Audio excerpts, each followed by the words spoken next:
Darling. Hey everyone, it's me, Adam P, and welcome to a very special edition of Can We Talk, where we talk about the latest from entertainment and pop culture.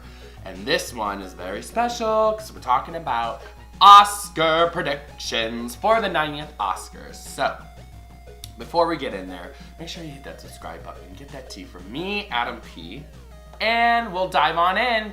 But remember, it is not that deep. I don't know. They're just kind of fun to watch, but once you hit like hour 2 or 3, then you're like, it's good TV, especially what happened last year. We're gonna break this down with who wanna win and who is gonna win. Okay, we're keeping it casual. Let's start with the biggest shabanger. We have Best Picture, which is Call Me By Your Name, Darkest Hour, Dunkirk, Get Out, Lady Bird, The Post, Phantom Thread, The Shape of Water, and 3 Billboards Outside Ebbing, Missouri.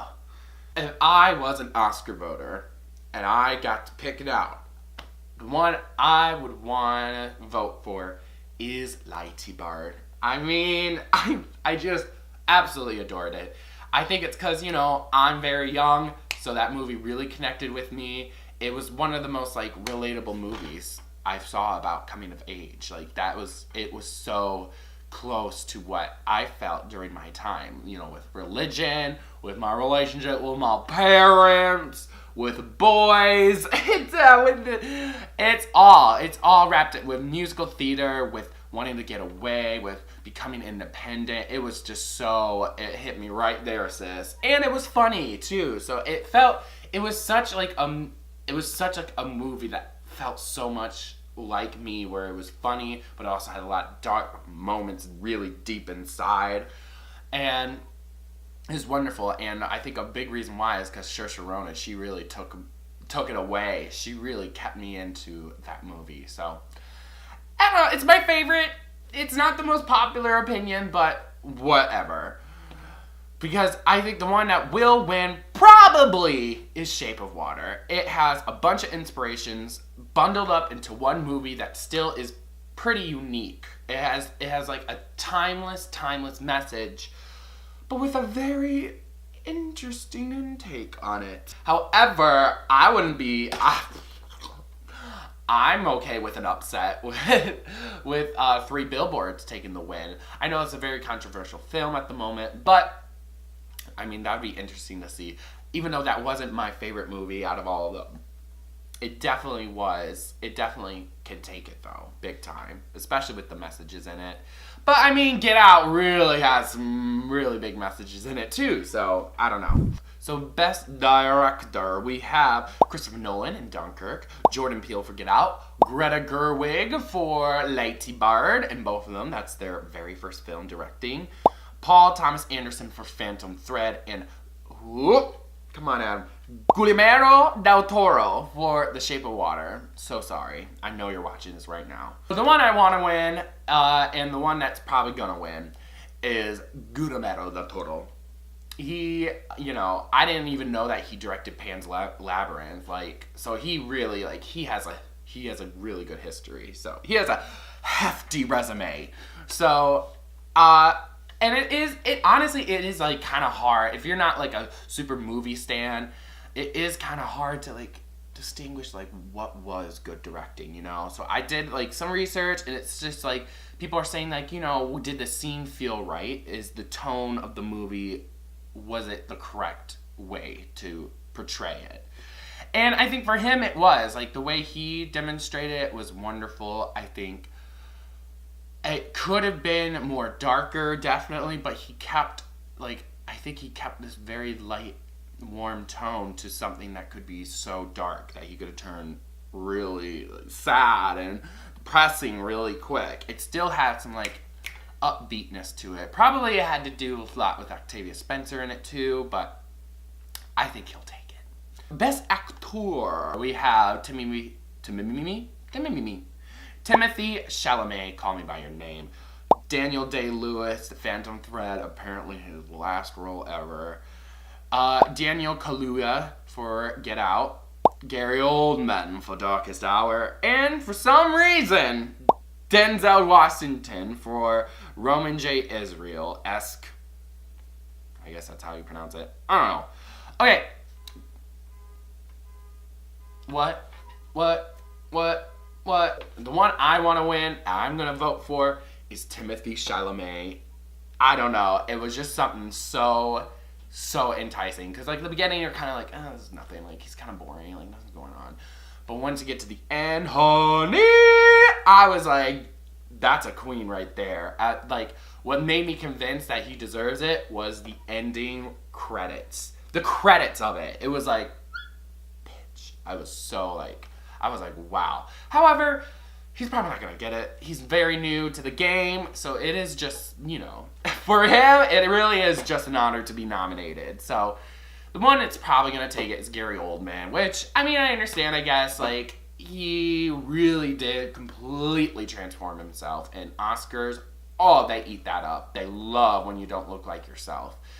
And he kind of did really embody Winston. Like, his role was completely different than from what he played in the Batman movies for Christopher Nolan. He proved like he's not like a typecast kind of gal. He can really do the range, baby. So he'll probably get it. All right, my favorite category, Best Leading Actress. We have, or now it's called Best Actress. Leading's too mean. We have Sally Hawkins, Shape of Water, Frances McDormand, 3 Billboards, Margaret Robbie, I, Tonya, Saoirse Ronan, Lighty Bard, Meryl Streep, The Post. Now, I'm gonna let you know right now, this may be very generic, but after seeing all the films, all of them kind of deserve the Oscar. Like, honestly, the very tight race. Like, Saoirse, like I said before, that she really drove that movie home, and it was amazing.